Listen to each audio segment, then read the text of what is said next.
live your dreams or live your fears. So you accept the fact that you are afraid, and then you move on anyhow. I know that you've got greatness within you. I know that you have unlimited potential in you. I know that you have something to give to the universe.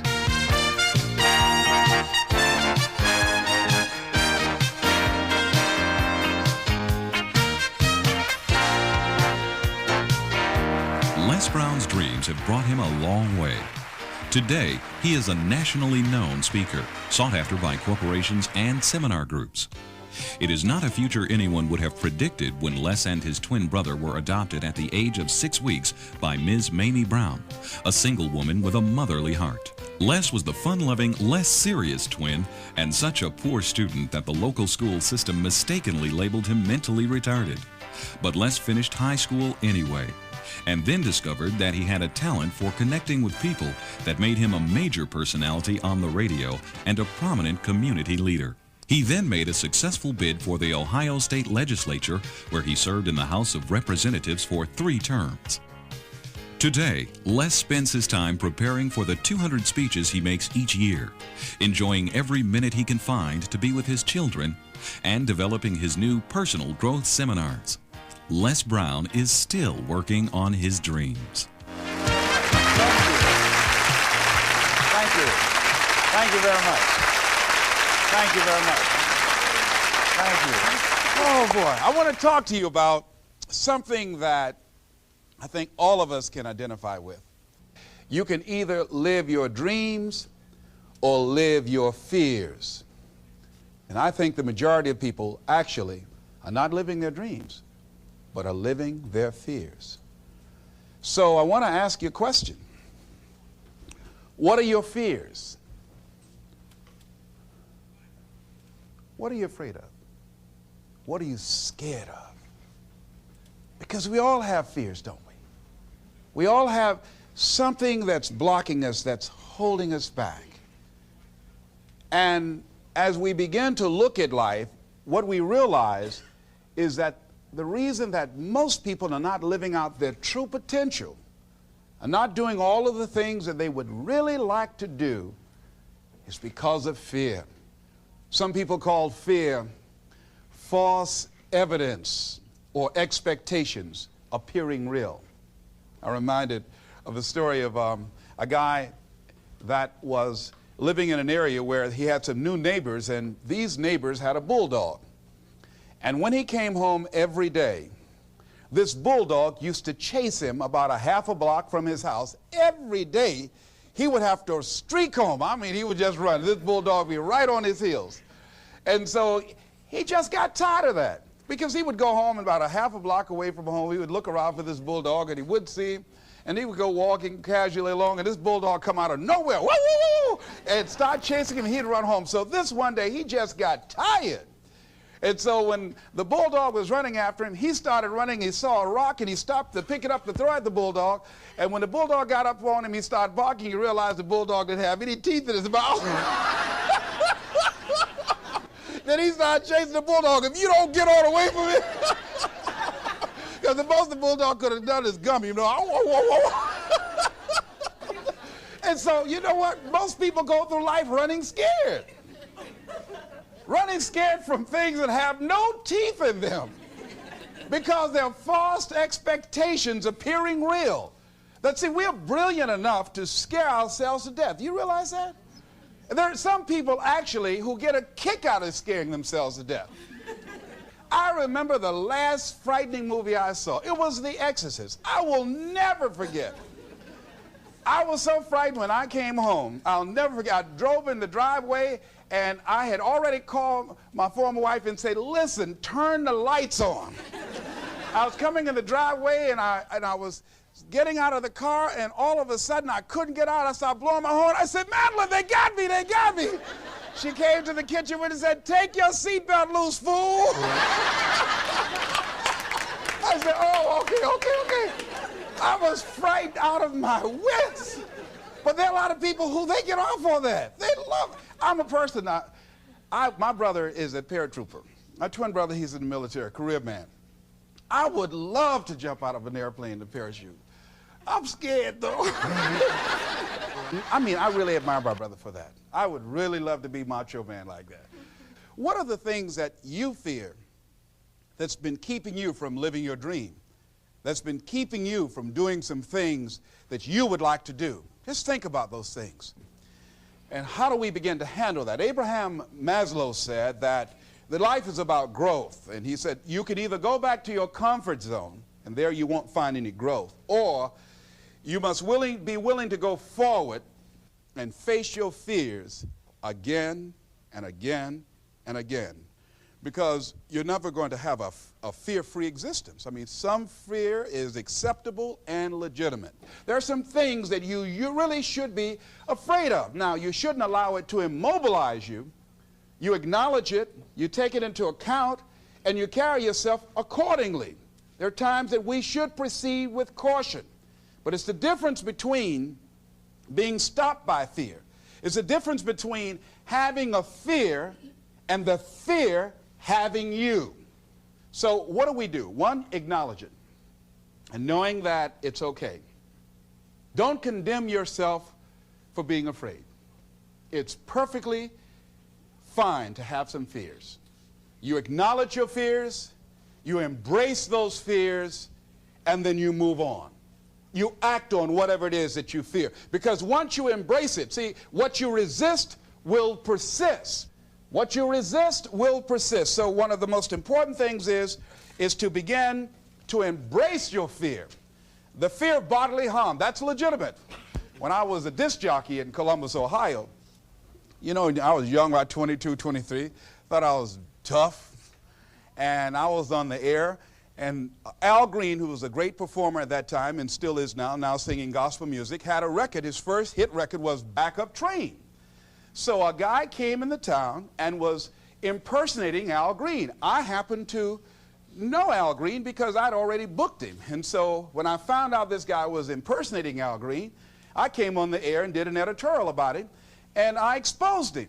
He was a rather big fellow, and so he had the word out that when I see this guy, Les Brown, the disc jockey, I'm going to knock him in the mouth for having a big mouth. So I was driving down Main Street in Columbus, Ohio, had my son in a car, and I always had this little saying, hey, if anybody ever put a threat on me, I'm going to make them honor it. So I saw this guy in the street. So I pull around. I said, excuse me, I'll be right back. Got out of the car. I said, hey, man, I heard you said that you were looking for me. I'm Les Brown. He said, you are? I said, yeah. I said, what is it? I'm the one that said that you were an imposter. I said, I want to know what you're going to do about it. He opened his coat and he had a gun there. I say, but whatever I said to hurt your feelings, I want you to know it's all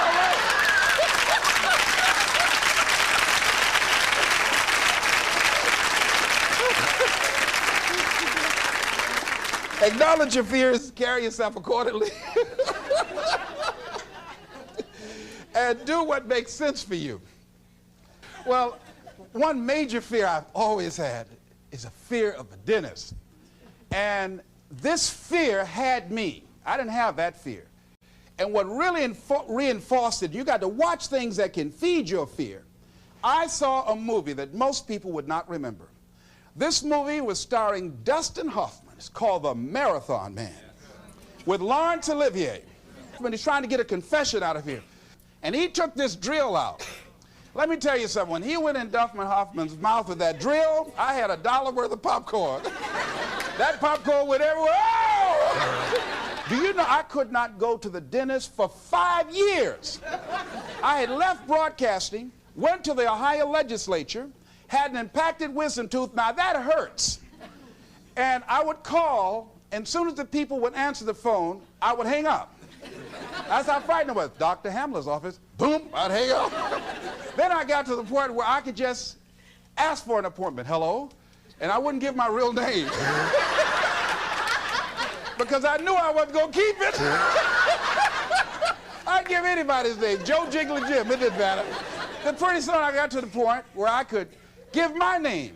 It was about 4 years after that, you know. So my name is Les Brown. Then I would call back and say, look here, due to my legislative agenda, I won't be able to make it. So the lady finally said on the phone, she said, you're scared, aren't you? I said, no, I'm not. She said, then why don't you come in? I said, that's none of your business. She said, you're not coming in because you're scared. I wish you just would not waste our time. And she hung up. I said, you have no right to do that to people like me, you know. So finally, to make it long and short of it, I was hurting so bad, I said, wait a minute, I've got to do something. And I said, what am I afraid of? Go there and handle it. I said, man, I said, Dr. Hamill, I just can't hear this drill. I mean, if you can do whatever, I don't need to hear this drill, that sound. You know, that's what gets me, that drill. Don't pull that drill out on me. He said, just calm down, calm down. And it wasn't really bad as I thought it was. One of the things you find out that when you face your fears, it's not as bad as you think it is. And when people tell you, I just can't do it, I can't handle it, I mean, really, I can't handle it, what they're envisioning is that they're not going to be here. They're going to clock out like you're going to die. And guess what? We all had occasions when we confronted our fears, we had to do something we felt uncomfortable with, we didn't want to do it, and we did not die. They didn't come take us and put us in a box somewhere. Am I right? So what we've got to begin to do, how do we handle that? What's the process? Because it's all up in here. One, I think, is imagine the worst case scenario. I just imagine that he went in my mouth and with this drill, and that I just croaked out. Then I imagine, that's the worst case scenario. Then I had another technique I used. Visualize yourself being more than able and capable of handling it. And I used to have a tremendous inferiority complex about speaking before people that I felt who had more going for them than I did. Because I'm not college trained, I used to feel that college people were the most intelligent people on the planet. And there was nothing I had to say for them.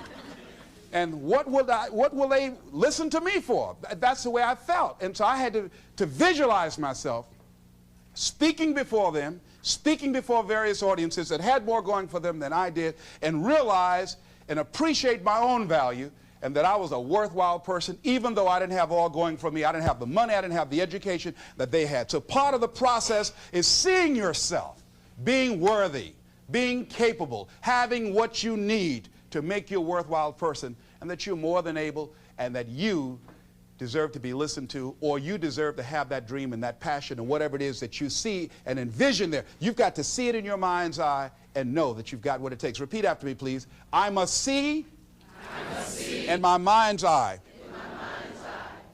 See myself. Confronting my fears. Handling my fears. I'm more than able. Shake somebody's hand on your right and left and say, you got the right stuff.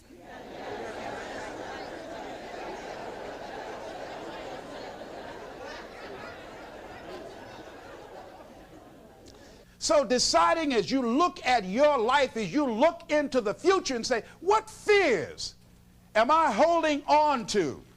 What fears that I'm allowing to imprison me, that's keeping me from breaking out, that's keeping me from living up to my true potential, that's keeping me from really being happy, that's keeping me from having a sense of adventure and excitement in my life?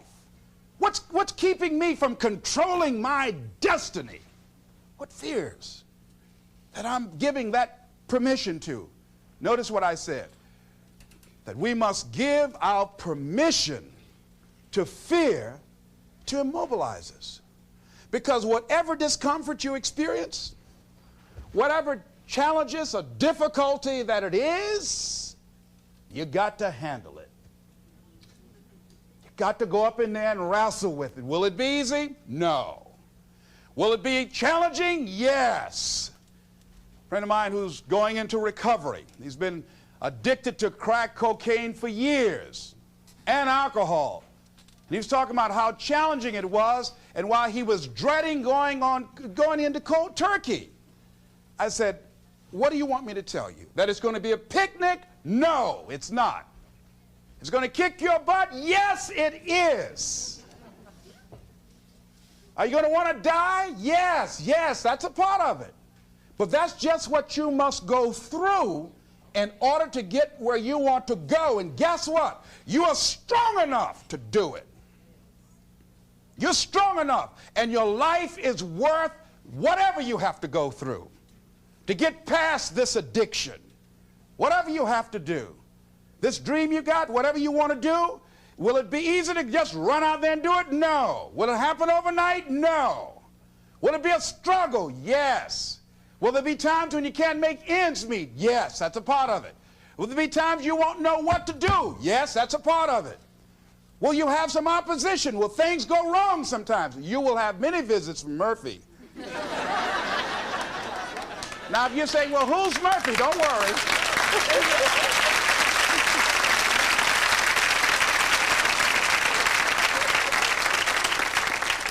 Somebody must have told us someplace along the line, I don't know where, but somebody must have told people, oh, life is going to be real easy. No. If they told you that, I've got a special announcement. They lied. I'll never forget. I had a special piece of legislation I wanted to get passed, and I said to a guy, I said, look here, can I count on your vote? He said, yes. And look here, if I can't count on it, let me know. There's another guy that owes me a chip, and I can call on that, and I won't need your vote, but I do need it. If you say you're going to do it, do it. He said, you can count on it. Legislation came up. He voted against my bill. My bill passed. I went back to him and said, hey, I told you I needed the vote, but if you couldn't give it up, let me know. I would get somebody else. I said, why did you tell me? He said, I lied. I was in shock. How many of you that life just wore you out? That you didn't expect that? You thought you'd go to school, get good grades, get a job, and you came out here and you'll be able to get a job and live happily ever after, and you say, they lied. Yes, they did. They never told me, you know that song said, Mama told me there'll be days like this. They didn't even tell us that. Isn't that something about life is challenging? I mean, it's some stuff you get out here, you didn't read it in a book nowhere. Didn't nobody warn you that it was going to come down on you like this. That's called life. There are all kinds of challenges like that. So what's the next piece is that you accept yourself, then you accept the fear as a fact and not a force.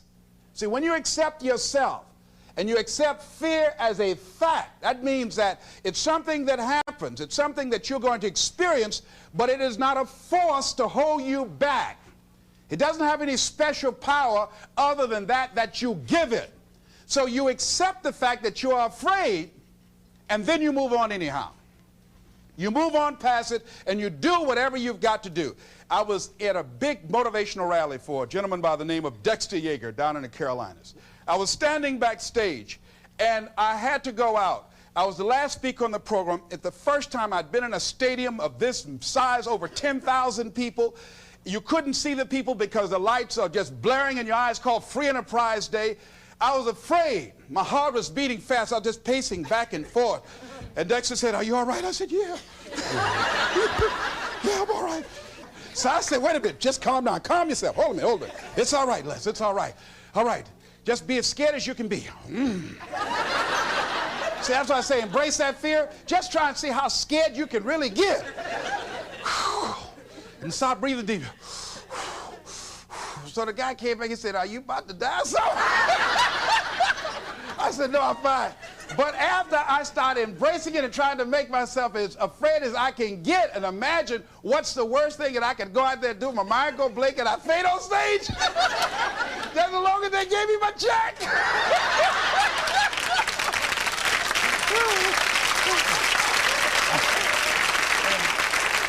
But once I started laughing at myself, I started talking to myself. I said, you know you scared today?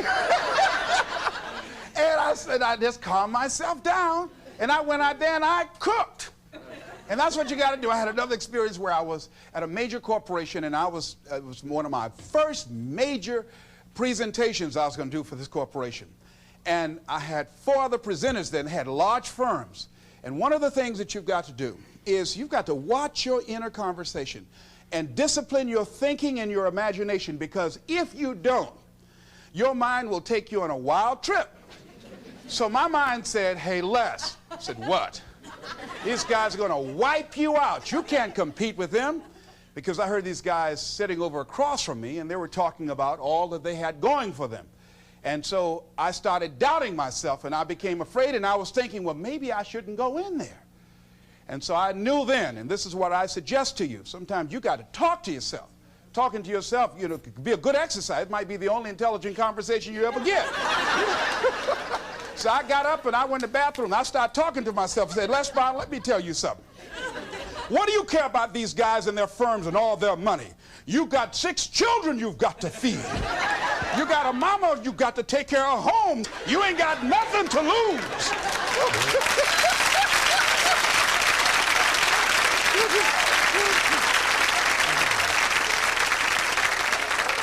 I went in that room and looked at those people. I said, don't you do nothing till you hear from me.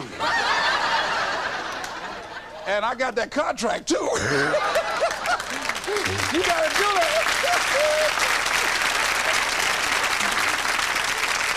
So when you have your lower self talking to you, telling you what you can't do, part of what you've got to do is be your own motivator. And you can't talk casually to yourself. You can't stand around and say, now, you must calm down now. No, that subconscious mind won't hear that.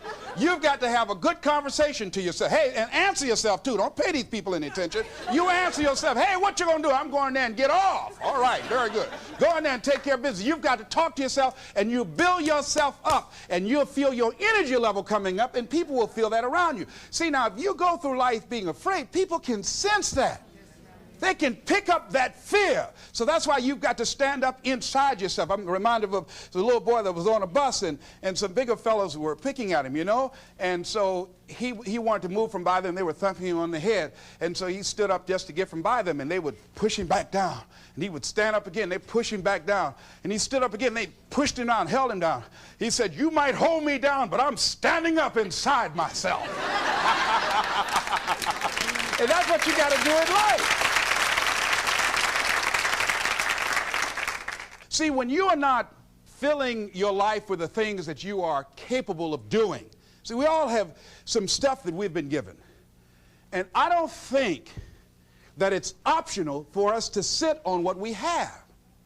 See, if you're sitting on what you have, what you've been given, and I think everybody's been given something to bring to the planet, that only you can do that, only you can perform that, only you can initiate that activity. And if you don't do that, if you're not filling in your life with your life work or your mission, then there are gaps in your life. And what we do when we're not living out our true identity, we begin to fill the gaps. We fill the holes with garbage, alcohol, drugs, worry, self-destructive behavior. So when you begin to look at your life, and you know that you're not doing what you can do because you have allowed yourself to be held captive by your fears. Now, when you don't have a true appreciation and acceptance for who you are, and you allow yourself to be immobilized by fear, what happens in the process is that you begin to abuse yourself. You begin to sabotage your life, you begin to sabotage your dreams, you begin to unconsciously work against yourself. You become your own worst enemy. So what do you do about that? Well, you begin to realize that your dream and your gifts have so much meaning and so much value for you till your hunger for them will begin to push you past the fear. Your hunger to have them will give you a special drive.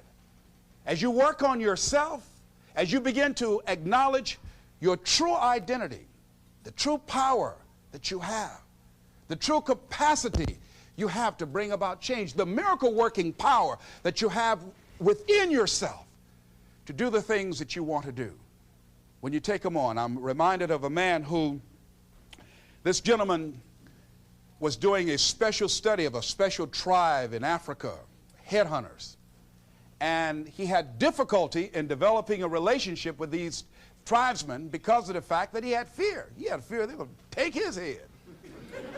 I tell you, all fears aren't bad. That was a legitimate fear. That was a good fear to give you a headache.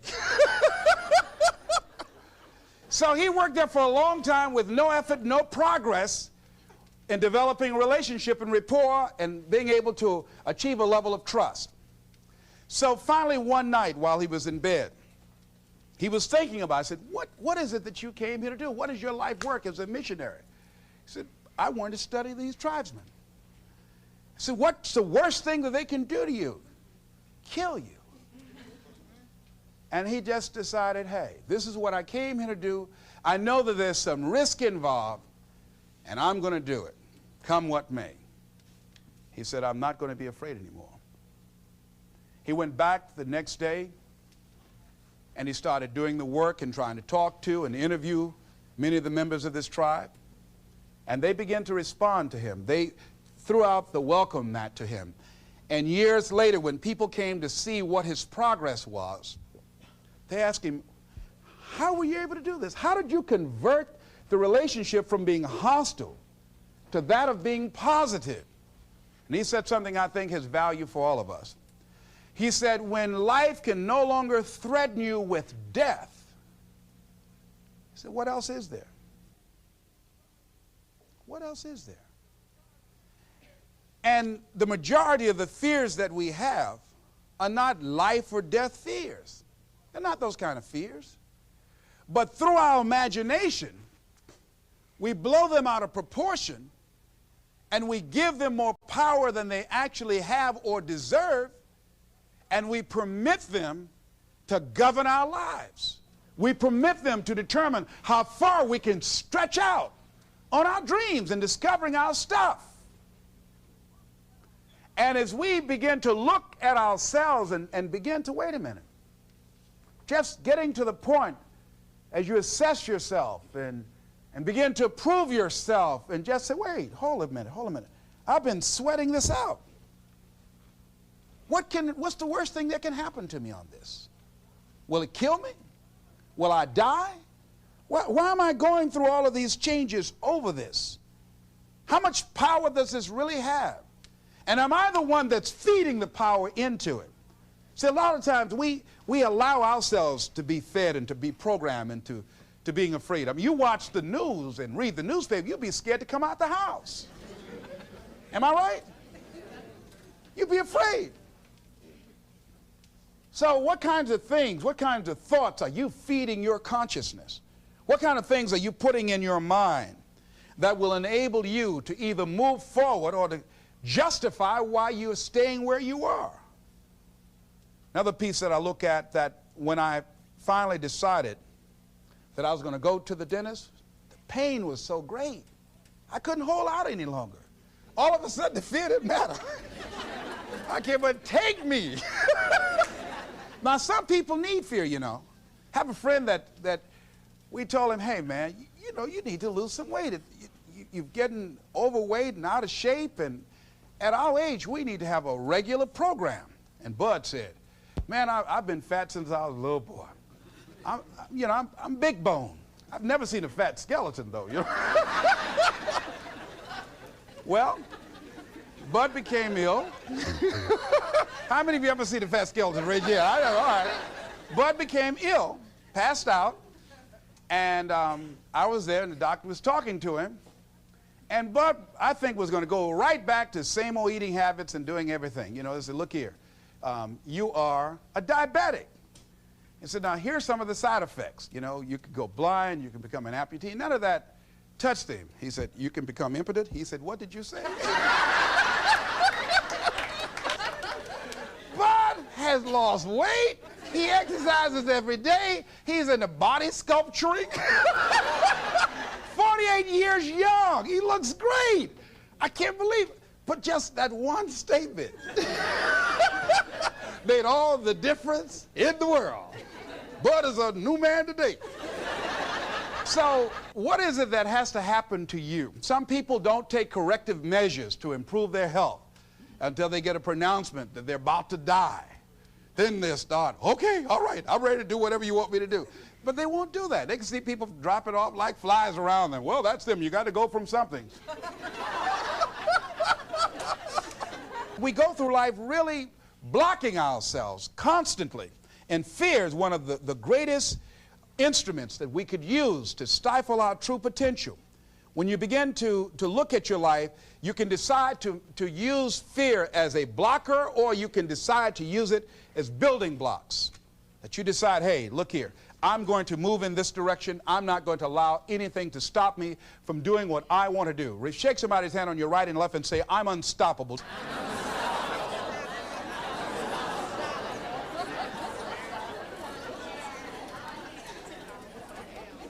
See, when you begin to understand and acknowledge your fear, and you go forth anyhow, you go forth in a spirit and a knowing that there's a way that you can begin to handle this. There's a way out here somewhere. There's a solution. What it is that you're seeking. That you have the capacity to whatever comes up, to handle it, to face it. And rather than feeling powerless, you begin to feel powerful. See, when all of the major downsizings that are taking place around this country, there are a lot of people who are biting their fingers in fear that they might lose their jobs. But there are few people who have decided within themselves, I'm going to make it. Some people aren't waiting to be cut. Some people are moving on their own because they feel within themselves, I've got what it takes to make it. They're not afraid about tomorrow because of how they see themselves, because of what they feel that they deserve, because of what they feel that they can create for themselves. Because these people have decided, as they look at the future, as they look at themselves, there's a way. Where there's a will, there's a way for me to begin to create a way out of no way. And when you have that kind of consciousness, when you have that kind of spirit, nothing can stop you. Nothing. What would your life be like as you look toward the future if you decided, I'm not going to allow my fears to stop me? What would your life be like? What would your future be like if you decided to want that which you desire so strongly that it prepares you past your fears, that you experience the fear, as the one book says, feel the fear and do it anyway? What would your life be like? And I'm saying to you that all of us who have been entombed by fear have the capacity to resurrect ourselves and to resurrect our dreams. All of us have the capacity to do that.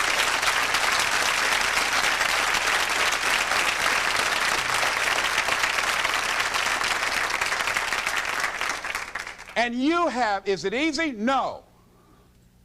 It's not easy. Can I do it? Yes.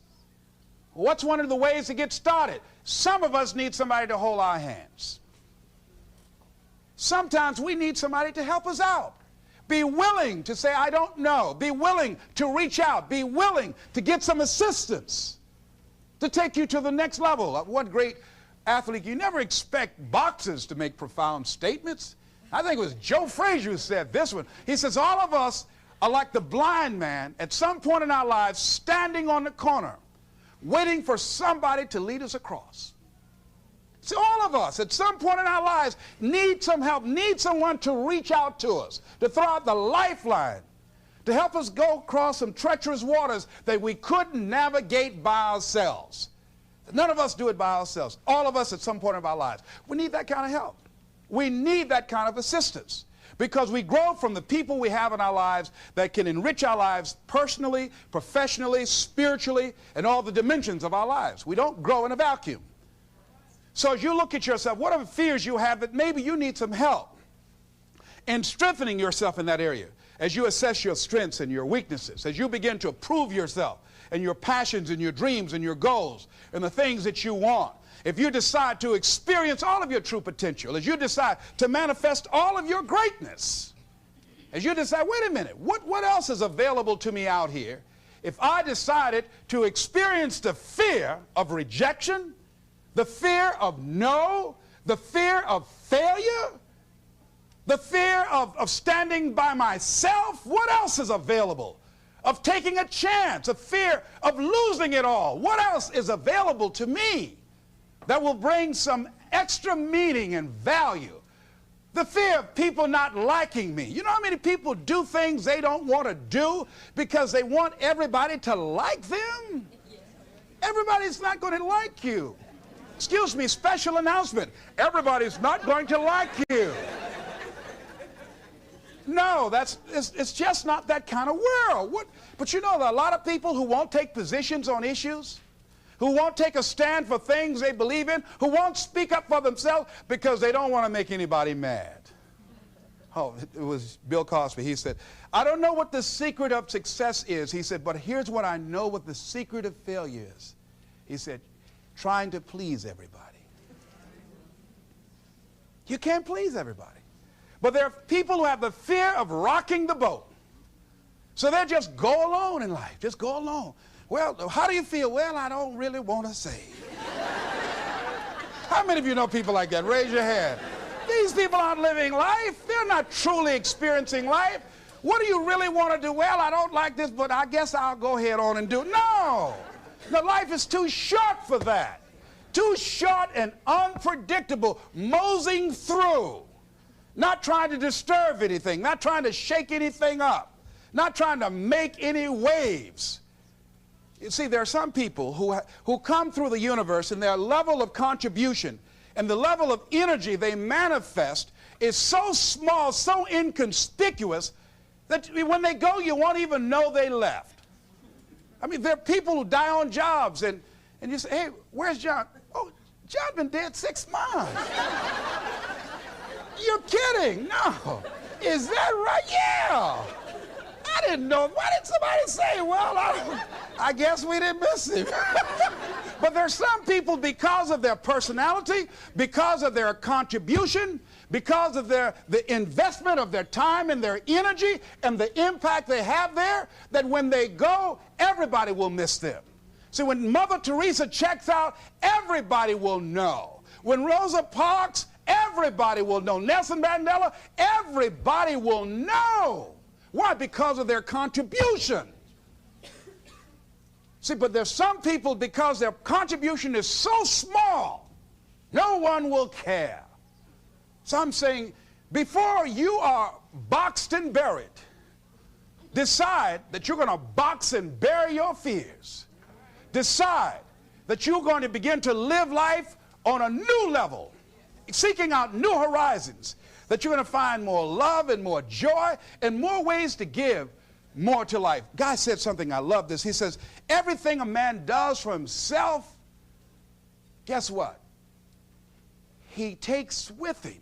But everything he does for others, he leaves behind. So when you begin to say, what is it that I want to leave?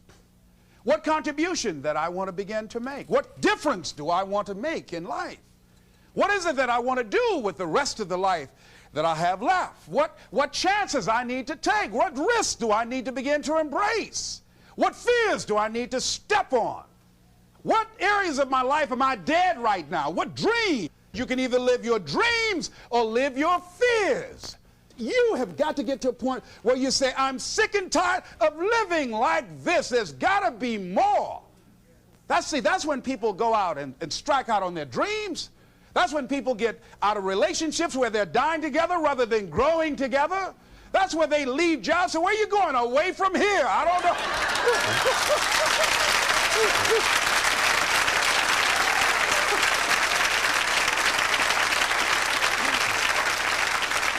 Do you have another job? No, I don't.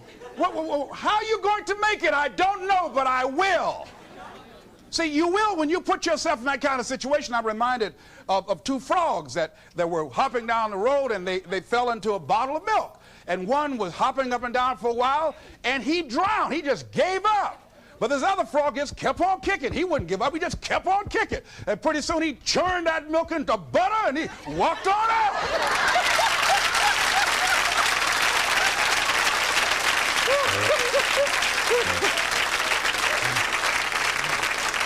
So I'm saying, when life catches you by the neck and blind slap you, whap and knock you down, I said, just keep on kicking, you know. And you can kick on out of those circumstances, whatever they are, not be intimidated by them. Repeat after me, please. I'm going to keep on kicking. I'm going to conquer my fears. I'm never going to give up. Shake somebody's hand on your right and left and say, keep on, keep it on.